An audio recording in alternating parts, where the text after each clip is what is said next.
Now, let us assume that you have a laptop. You have a laptop, and then you want electricity for that. So, what is that you are doing? You just plug it onto some outlet in your home, right? Okay, or socket, whatever we call it in India, right? So, now from there we are getting electricity. Okay, so are we generating electricity? No, someone else is generating it. But we get electricity as in when we want it, right? Okay, so this is the concept which is basically available from long time. Okay, so let me go into our paint sessions. Okay, you have a right. You have a laptop, and whenever you want to charge it, you will basically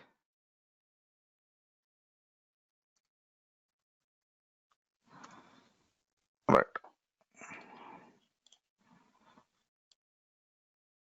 plug it into some of the socket that is available. Okay, but are we generating electricity? Definitely not, right? We are not generating electricity. Okay, so electricity is generated by somewhere else, and then we are basically getting the electricity. Okay, so now you can think of electricity as a service which we are getting to our homes so that we can use it. Yeah, now exactly cloud is the same concept in terms of information technologies services.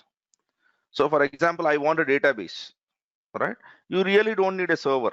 It will be much like you getting an plugging in into electricity socket. Okay, and then you are getting the stuff.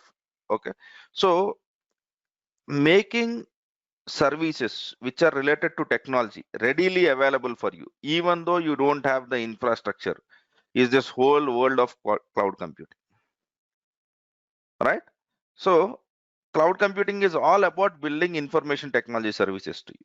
I'm quite sure that okay, there is something over here. Let us assume that I need some storage in my laptop. So possibly what I can do is I can buy an online storage and plug it in into my laptop, just like how I plug in the electricity. So I get some additional storage where I can back up my data. So what is this? This is some companies are offering you storage as a service. Okay, so this is essentially what cloud computing is all about. Cloud computing is all about okay, giving three important things to you. Giving three important things to you. Okay, those three important things are okay, right. Those three important things are they can be infrastructure, right? Right, infrastructure, or let me not even use technical terms, right? So they can be all about giving something like storage to you or giving some software to you. So for example, right, so we use basically many softwares without installing it, right? So for example, if you want to use Oracle, in reality what you have to do is you have to create a server. In that you have to install an Oracle database, and then you have to start using it. Now are we doing that? No, right? So it is all about giving information technology services to the user, right? Just like how electricity is given to us. Okay, and now there is one important model over here. Okay, let me do one thing. Let me also write a little bit of notes around that so that it is useful to you. I'll create a new folder over here, which I'll call it as Cloud Essentials. Okay, right.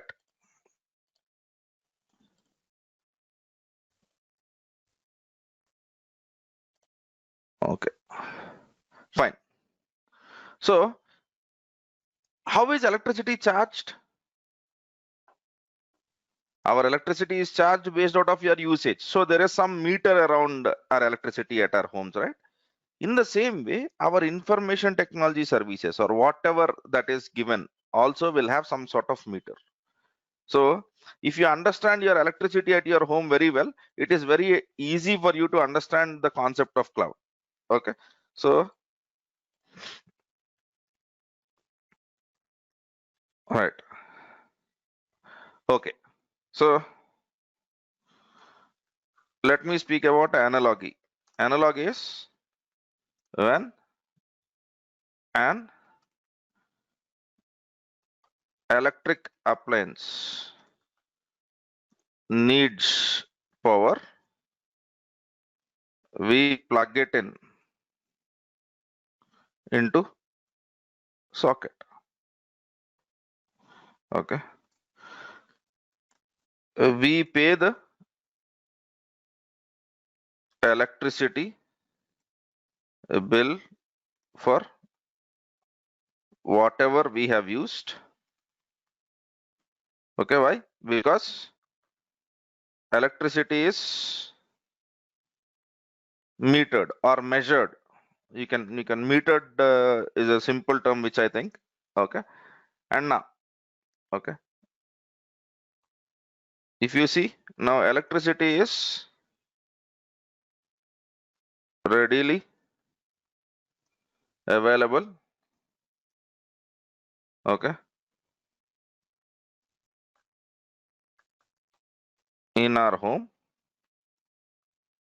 but actually generated over power stations. Okay, if we apply the same analogy to software or information technology services, this is what cloud exactly does. Am I clear on this?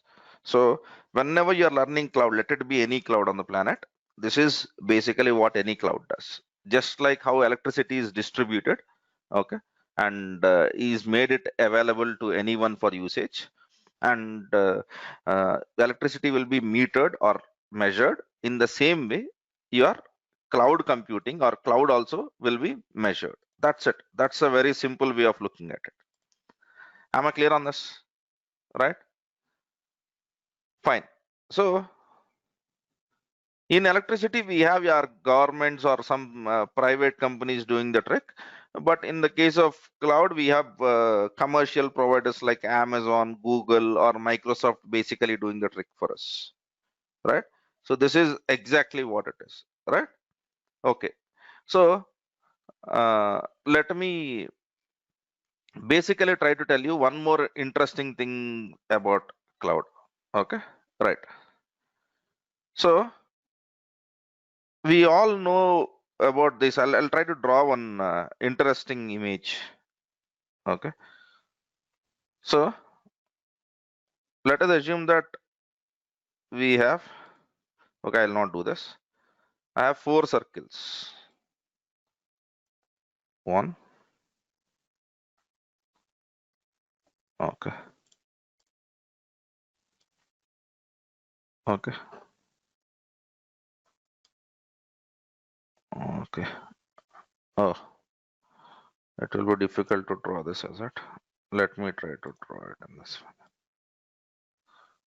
Let us assume that I have 4 circles. I have to draw equal sized circles. Yeah. All right.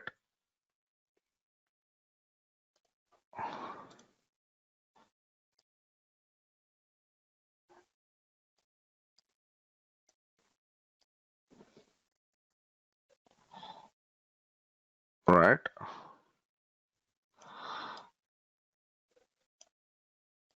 There should be some amount of intersection between all of them. That's what I'm trying to do.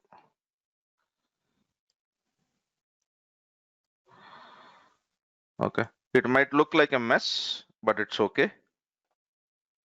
Okay, let me go to.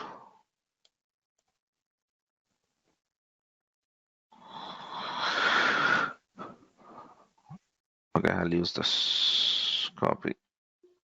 Okay, if you're working on a cloud, okay, your cloud is actually intersection of four different areas. Or let me put this image in a little bit better way. Okay, I'll try to draw this. Okay, I'll try to draw one more over here. Yeah, this looks better, man. And I'll try to draw one more over here. Okay, so these are four distinct areas of the stuff. Okay, and this is what we generally call as cloud. Let us see what those four areas are. Okay, so this is internet technology. Okay, this is your systems management. Okay, and this is your hardware, and over here we have distributed computing. These are four different areas of your computer science or engineering activities. Now, each technology was growing on its own, but these four technologies have given an immense amount of strength to the cloud what we are using today.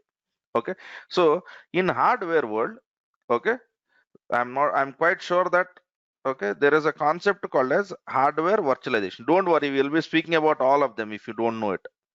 Okay, hardware virtualization that has grown very well, and I'm quite sure that we know about multi-core chips. Right now, all the laptops which we are using, for example, i3, i5, whatever processor which we use, right? They all have multi-cores.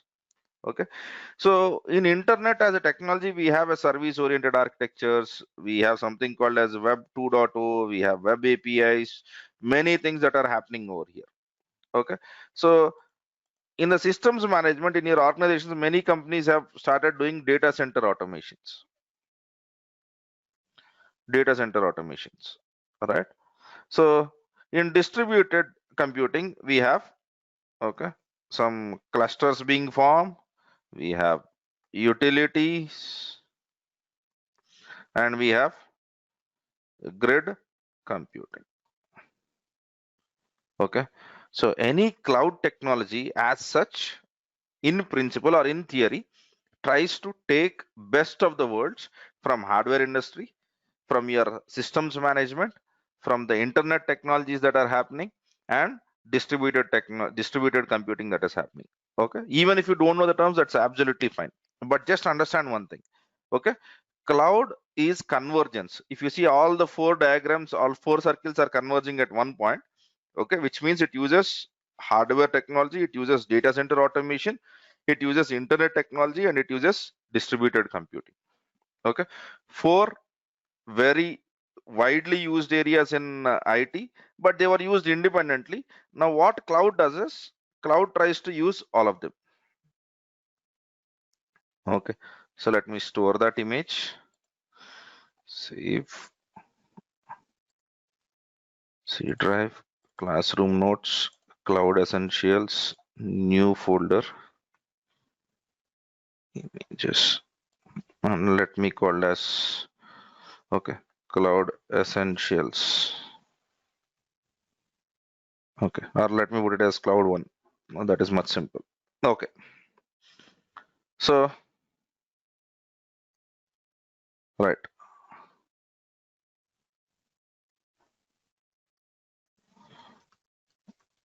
pictorial representation.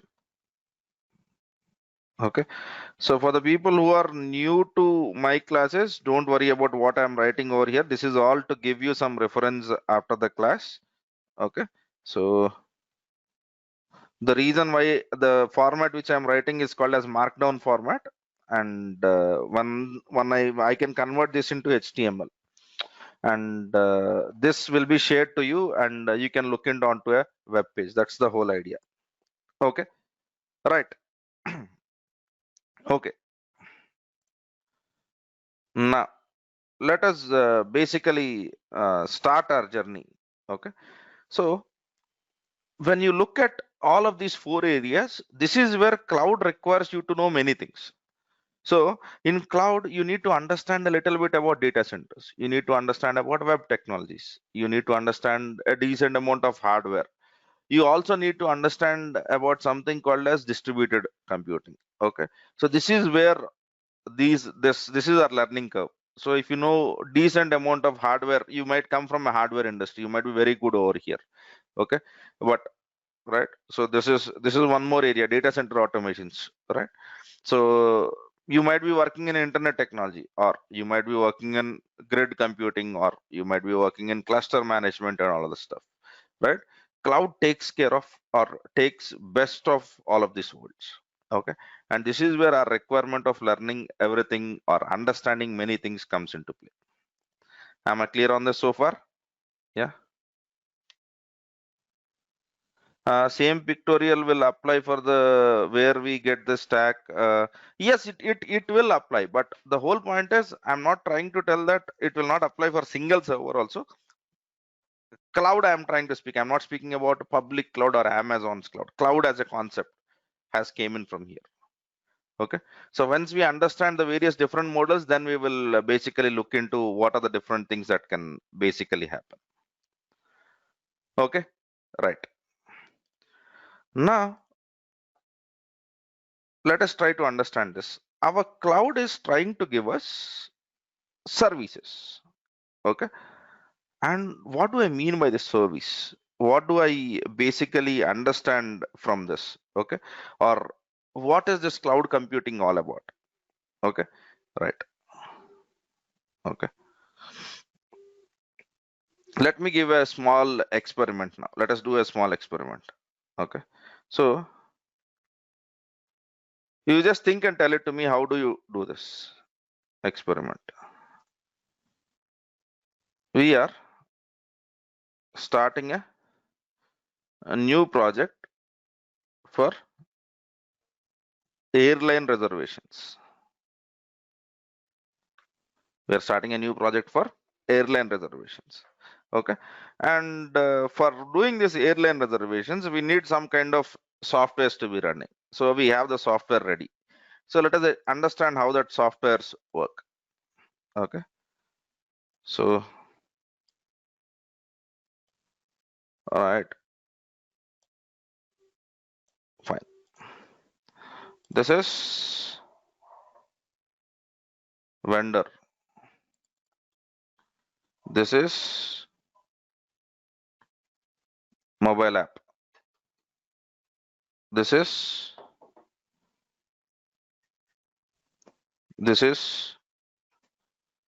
local. Okay, counter. Local counter at their office. Okay, right. Let us assume that this can be any airlines which you are trying to think of. Okay, so tickets can be sold by vendors, right? Or there can be some local counters, right? And you can go with mobile app, or you can have a website, right? So all of these guys will try to push the data or will try to reserve a ticket. Okay. And when they reserve the ticket, okay, we have a huge server. Okay. I'll not put a huge server. This is a new age stuff. Let me put, so all the server components, I'll make them rounded rectangles, right? So this is, I'll call it as availability checker, right? This is, I'll call it as, I can go more detailed, but let me not do that. This is called as booking server. Okay. And then we have, okay,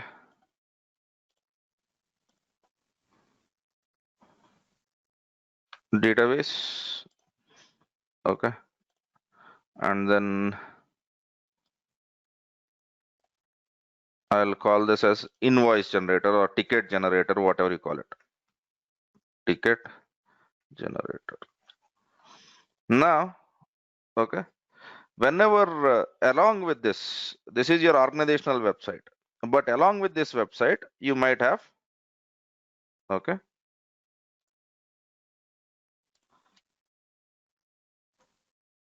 third party apps. Something like in India, we have something like Make My Trip. Okay.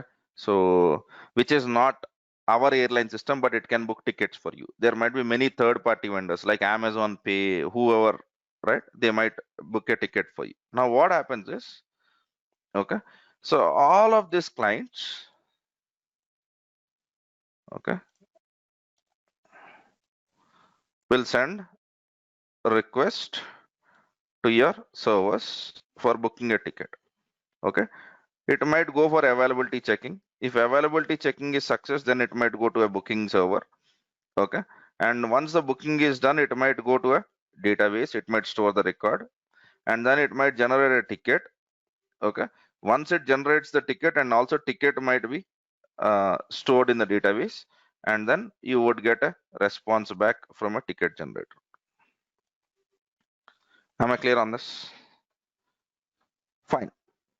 Now, this is architecture, right, of an application. I've tried to make it simple, but just understand this. Yeah. Everyone understood this? Okay. So this is an application which they have. Okay.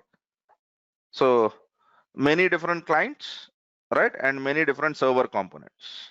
Okay. Yeah. Anything which is round is okay. I'll put it in this way. Rounded rectangle is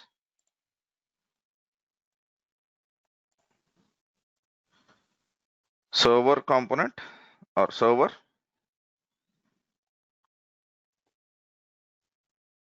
and this is client. Okay. Yes.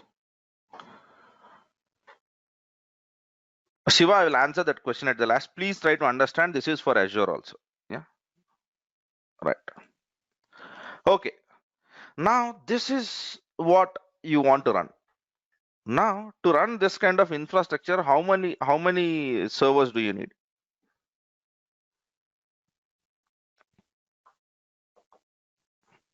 Okay. So okay, I'm drawing a sample architecture will be as shown below. Right.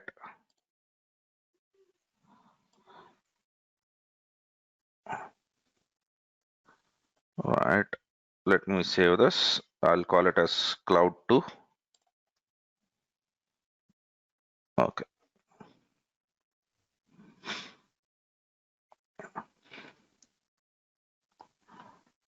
Right. Cloud 2. Okay. So how many servers do you think we need? That's fine. Forget about traffic. We don't have traffic. We are deploying this for the first time. Customers have not started using it. We are a new airline. How many servers do you need?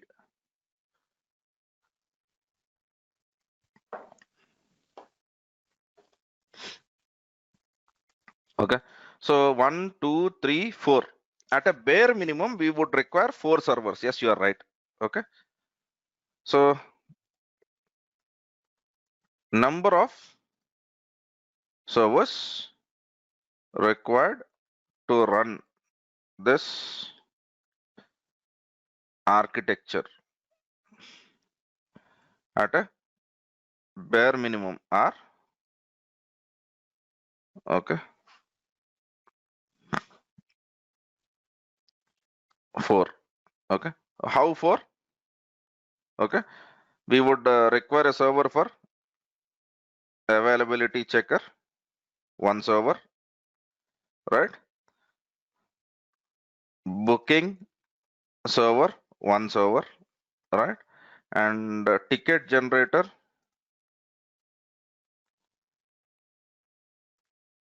one server, all right? And then for database, we'll need one servers. Do you all agree with that? Yes. Yeah. So, but along with that, okay, this component which we have done, okay, this one, right? So this one is okay. Let us also consider one server for this component, and this component, let me name it as gateway. I am calling it as gateway because it allows all the different interactions to happen. I am calling it as a gateway. Is there any problem in understanding? So we have one gateway. So probably we might require one for gateway also. So I'll make it 5. Okay. One for gateway. Okay. So let me update my image also. All right. Good. So far we know that we require at least at a bare minimum 5 server components. Okay, clients is a different story. Clients is who are trying to buy tickets. We are not worried about this. We are not worried about the client side at this moment. Okay. Won't the website need a server? It might be, but I'm not interested in the website component. I'm interested only on this side of the stuff, right? So that website might require a server, and that server might be present already in availability checker or individually, right? So yeah, ideally website requires a server, but we are not part of that website at this moment. Okay. Kwame, is this fine? Yeah. Right. Now let me try to tell you what happens. Okay. Now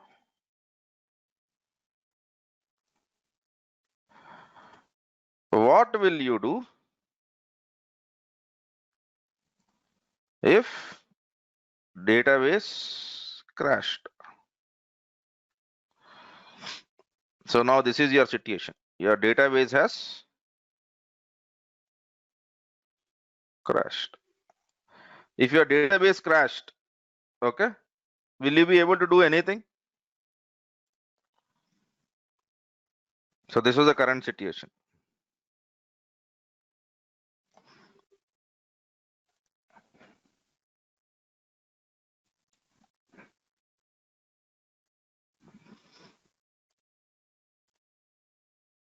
Yeah. What will you do if your database crashes? Your application will be down, right?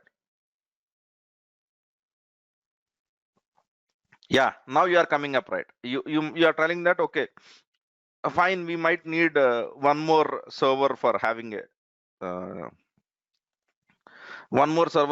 database. So let me do that for you. Okay. So now if the database is crashed, whole application will be down. Yes, because you will not know the availability, you will not be able to book the tickets, the whole stuff will be down. Okay. So to resolve this, okay, you might call it as a backup server, but I will not call it as a backup server. Okay. What I'll do is I'll have, okay,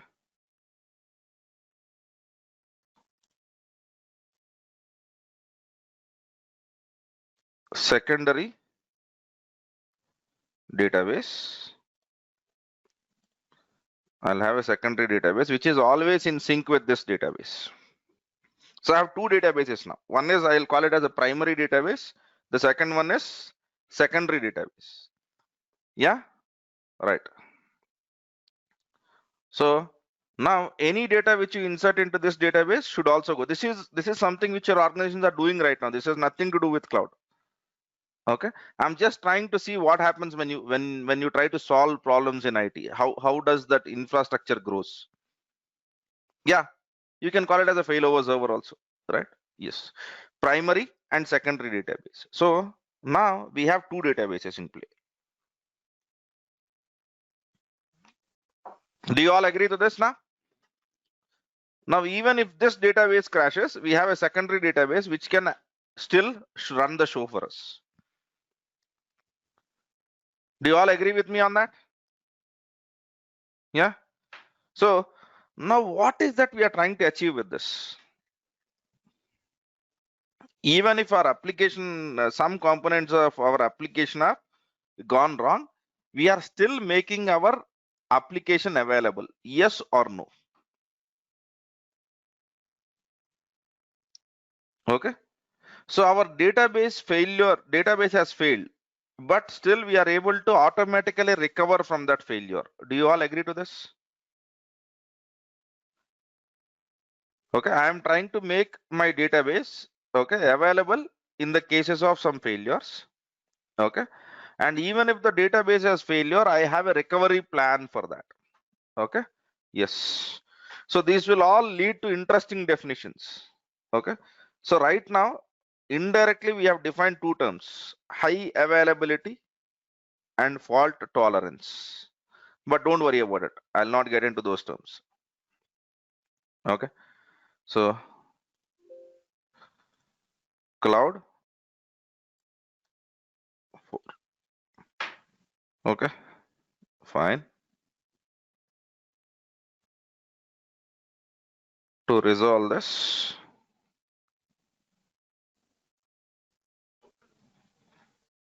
okay, so this is cloud3.png. To resolve this, we will add a secondary database which has data in sync or in synchronization with primary database. Okay, now even if primary DB, I am writing it as DB, fails, we can still run the show with secondary database. Okay, and then parallelly your system admins or whoever is responsible for the databases starts looking at that issue. They will try to fix the primary database and they will try to bring it online again. Do you all agree to this mechanism? Does it sounds okay? What will happen if secondary also fails? Then our application might not work, right? So if secondary also fails, then we are gone. As per now, we have added one more server and we are relying that in any case at least one of our server will be running. Okay, so the chances of both going wrong, then our application will have to be down. Okay, so I can add the third database, but yeah, there is no end to it. What will happen when all the three fail? Okay, right. Okay, so you have fixed the stuff. Now where will you put all of these servers? Okay, let me start with the next interesting question. Where will these servers be located physically? Okay, remember I'm not speaking about cloud. You don't know anything about cloud. Cloud is not definitely not the answer. All right, okay, fine. Your organization needs to have a room which we call it as data center. So I'm calling it as on premise data center. Okay, so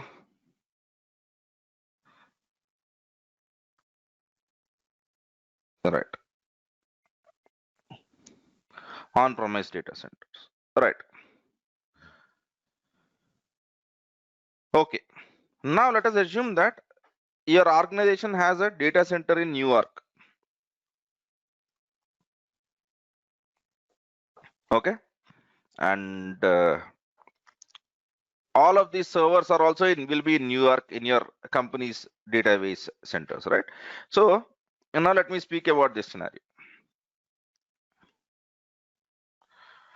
What will happen if your data center has caught fire?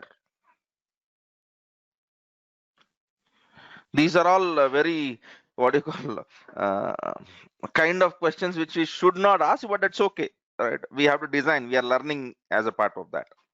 Okay, but you tell me now, what will you do? Everything is gone. Yeah, do you all agree with me on that? Everyone on the room?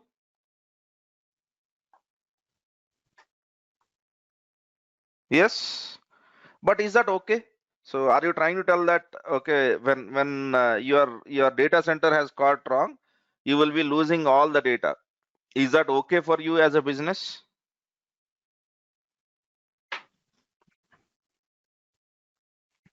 Yeah. So cloud is not an option. I'm not going to define cloud. Yeah. Yes. Definitely not. No is the answer, right? So we need to have something. Okay. So at least what we will try to do is, okay. Okay. So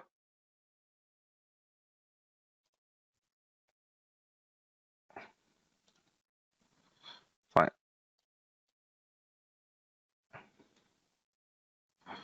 This is a disaster, and we need to have disaster recovery plan. So whenever disasters happen, we need to have disaster recovery plan. How are you going to recover from disaster? Okay, every organization's plan for this. They call it as BCDR, business continuity and disaster recovery. Okay, so I can do couple of things over here. Okay, so now over here what I can do is I have all of the server components, right? This whole server components. Okay, let me go with this. This whole no man. These whole server components.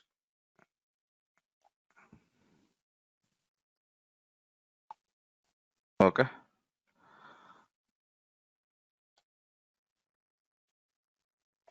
All right.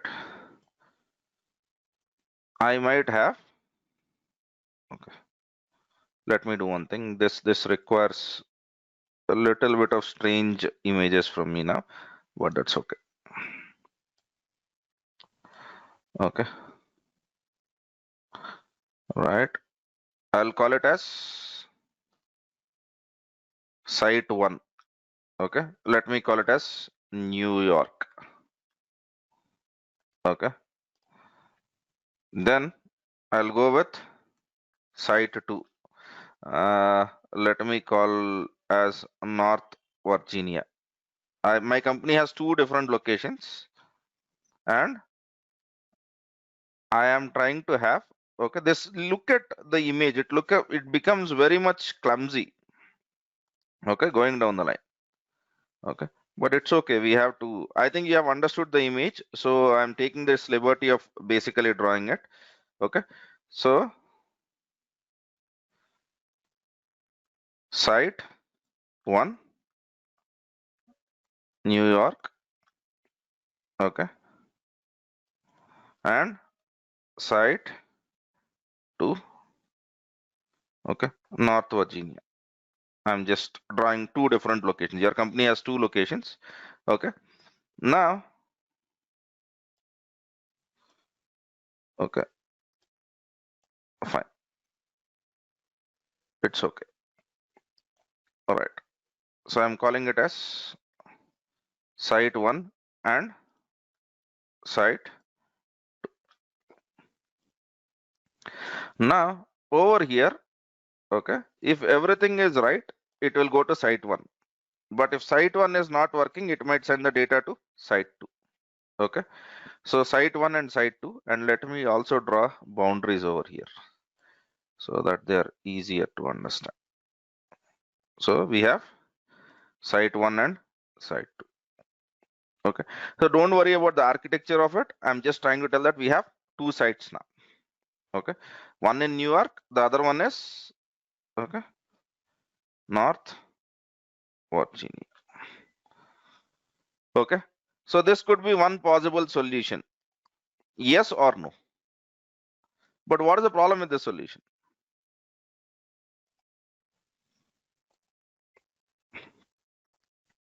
Okay, fine. Okay, so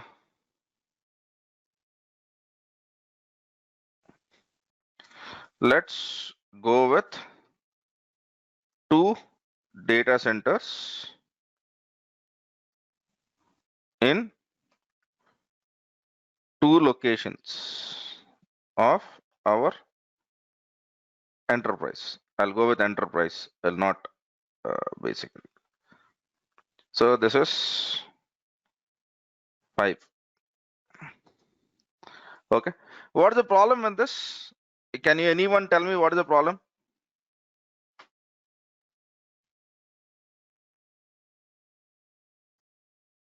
Yes, there are 2 problems over here. Okay. Yeah. Yes. There are 2 important problems over here. Okay. Pros of this approach is effective for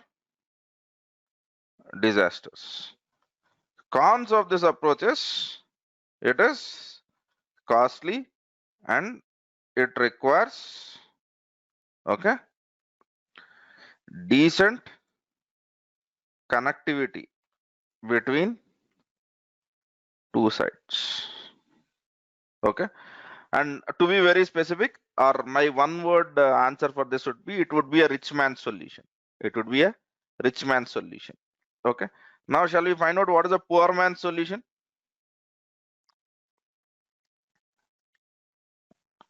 Okay, so poor man's solution is okay.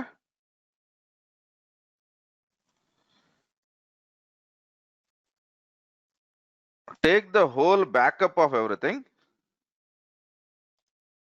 Okay, store backup in North Virginia. You are not creating servers, you are just storing the whole backup in North Virginia. Now, what is an advantage of this approach? Whenever you are storing only the backup, okay, in whenever disasters basically happen, you are just using the storage of the other side of the world. Okay, all right. So let's go with only storing the backup in other site. Okay, so that is something which I'll call as Cloud 6. Did I save it? Yes. Okay, so what is pros of it? Okay, easy to implement. Okay, what is cons of it? What is the problem with this? In case of disaster, this approach takes lot of time to bring back application online. Do you agree with this? Yeah, yeah, slight data loss, fine. And one more thing is it takes loads and loads of time. Okay, right. Now this is the second kind of problems, right? So first kind of problems which we have spoken were okay, what will happen if one thing goes wrong? Okay, so now let me basically speak about one more question. Okay, but this question we'll try to address tomorrow in the classroom. What will happen if the users, okay, to your application grow rapidly only during holiday season.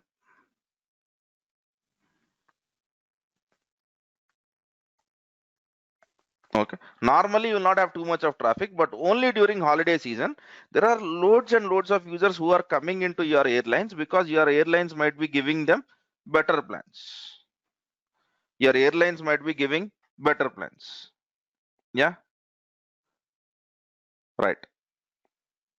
Yeah, so this is something which we will address tomorrow. But am I clear on this? Are we understanding where we are going into?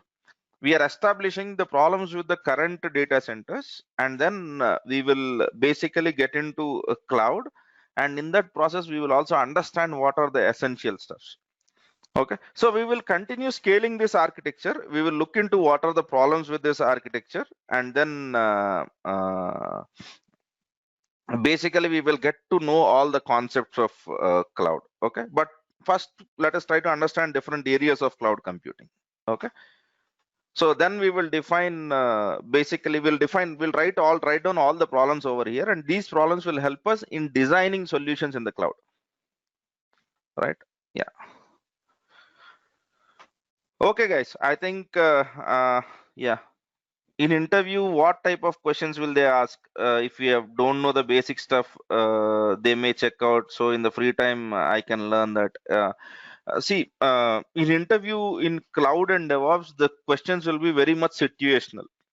There will not be in this particular way or something like that, but definitely whenever you are as an admin, they would ask you about troubleshooting. They would ask you about a little bit of design kind of stuff. If you're an architecture, they will speak about customer use cases to you directly.